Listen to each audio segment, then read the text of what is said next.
All right, guys. So, if you guys don't know me, my name's Connor. I am a digital nomad currently living in Hungary, and I just left California about 2 months ago. A lot of people ask me, why did I come to Hungary? Why did I choose Hungary of all places in Europe? And the reason actually is that my parents have lived in Hungary for about 10 years due to my dad's work. I'm actually not Hungarian. I don't speak Hungarian. I have no connection to Hungary other than the one I just mentioned. And so my experience has been pretty interesting living there so far. I don't have a visa, and so I'm limited to 90 days at a time in Hungary and in a lot of Europe in general because there's something called the Schengen Zone. If you guys don't know what that is, you can Google it, but it's basically a list of countries that have an agreement that there's free movement between those countries as long as you have a residency, or even if you're just there on vacation. You don't need to check your passport every time you're driving through the borders of these countries. And the catch is that without a visa, you can stay as an American, and as I think this offer extends to a lot of countries around the world, you could stay for 90 days out of a 180-day period, but after that you need to leave for the other 90 days. You can split it up however you'd like, but without a long-term stay visa in one of those countries, you've got to go. And so right now I'm actually in London and kind of splitting some time here. I'm going to be spending 3 weeks in Tbilisi, Georgia, as well, and that's Eastern Europe, non-EU, non-Schengen zone, and so that'll be a nice place to get some time outside of the Schengen zone that I need. But other than that, I'm kind of looking for a country that I can get a residency in, that I could spend a couple of years and start working toward some sort of permanent residency and even an EU citizenship. So I'm looking at countries like Romania, I'm looking at countries like Bulgaria, potentially Poland. Less of Poland because of the tax being a bit higher there. Romania and Bulgaria both have a 10% flat tax from my understanding.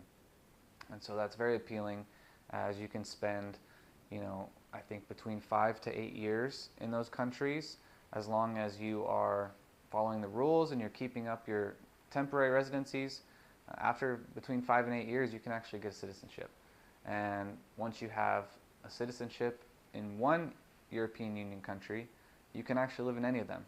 So those are looking like my best options at the moment, and so I'm going to keep you guys posted on that.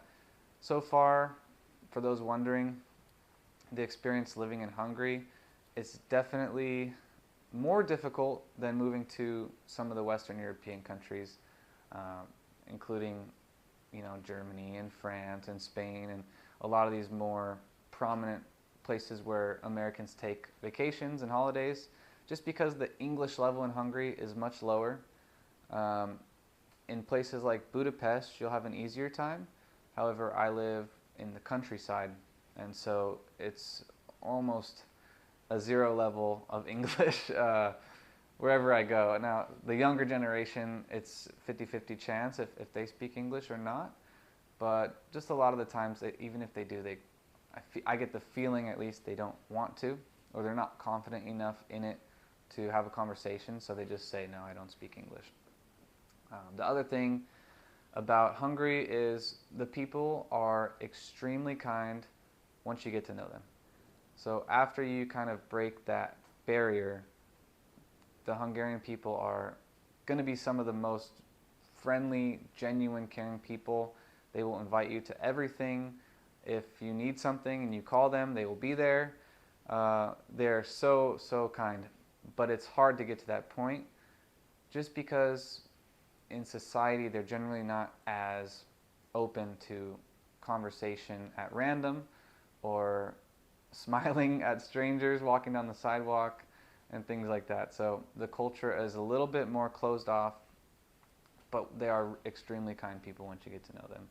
My parents have some friends that are like family now that are Hungarians and have just absolutely been the kindest of friends that we've ever had. So once you can get past that cultural barrier, which is tough for me because I'm definitely an extrovert. It kind of turns me introverted, and that I'm already foreseeing as a problem. So I have to force myself to just break that cultural barrier and say hi to people even though they don't want me to. So other than that, Hungary is beautiful. It's gorgeous. Got a lot of nature.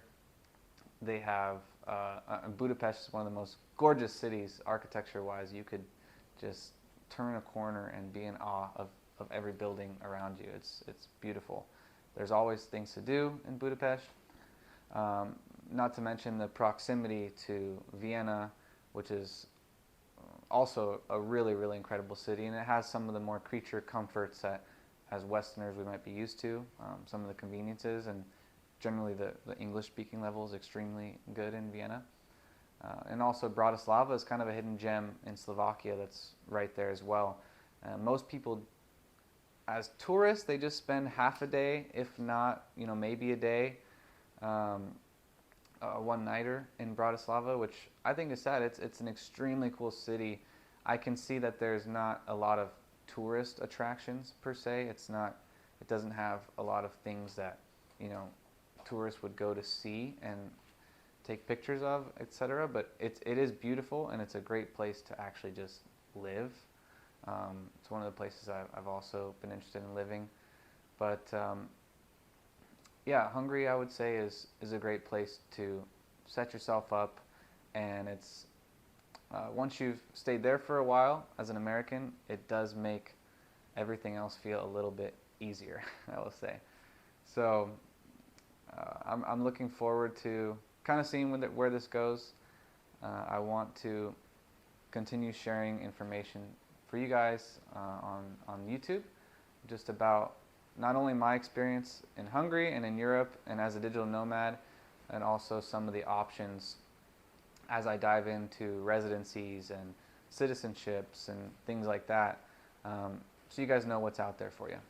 So I hope this was helpful in some way or another, and thank you guys for watching.